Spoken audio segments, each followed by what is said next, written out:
En tant que chef de l'organisation, je crois que l'une de vos tâches consiste à guider votre organisation, vos employés durant les phases de changement.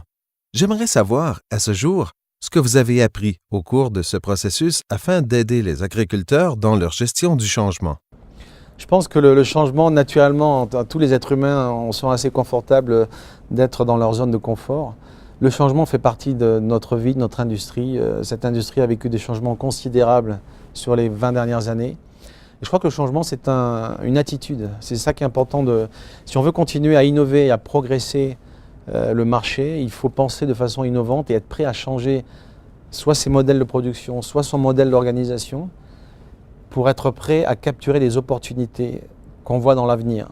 Parce que ces opportunités vont s'ouvrir à ceux qui vont être les premiers à les avoir identifiées et ceux qui vont être les premiers à s'être préparés à capturer ces opportunités dans l'avenir. Donc le changement, ça devient un process naturel de nos organisations pour s'adapter et se préparer au futur.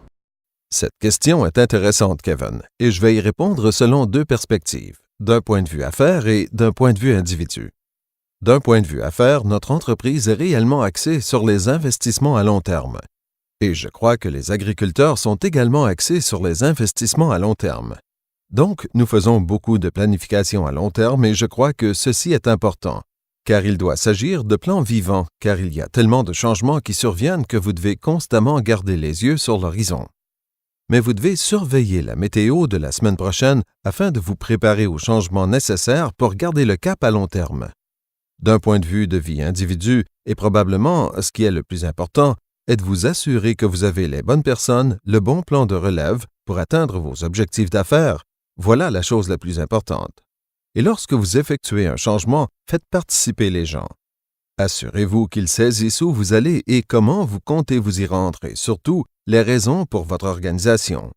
Et je crois que ceci s'applique autant pour les agriculteurs que pour les grandes entreprises. Je dirais que lorsque vous entrez dans une ère de changement où vous modifiez votre entreprise ou fusionnez des entreprises, la première chose que je recommanderais est de vous entourer de gens de confiance. Et non seulement parmi votre équipe interne, mais également parmi vos partenaires d'affaires. Et je vous encouragerais fortement à maximiser les compétences des personnes afin d'assurer votre réussite.